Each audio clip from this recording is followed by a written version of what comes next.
All the instruments that measure compassion fatigue use this definition. And here is the simple understanding of these two phenomena. Secondary traumatic stress, those are the negative effects that are associated with bearing witness to people who are suffering, people who are traumatized, working with people who are demanding, who are end of life. All of the patient interactive effects are secondary traumatic stress.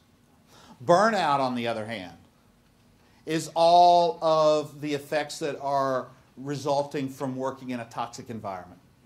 Scheduling issues, the demands, the lack of resources, the politics of the workplace, all of those environmental aspects coalesce to form burnout. And the two of those combined produce the condition of compassion fatigue. But here's the reason why that's important. When the anterior cingulate is fully engorged and fully electrically active, when it's working the way that it's supposed to, what it does is that it allows us to do threat assessment based upon sensory information, sensory data, what we see, smell, touch, taste, and hear.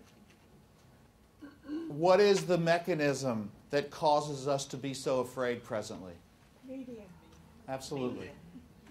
And what Laurie McCann and Linda Perlman, two psychologists from Connecticut, proved in 1989 with their work with vicarious trauma is that we do not need to survive trauma in order to become traumatized.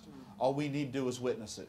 And while we are surviving significantly less trauma than our ancestors throughout the course of our lives, we are much more traumatized than they ever were as a result, not by surviving it, not by living through it, but by witnessing it. Every one of us in this room have PTS.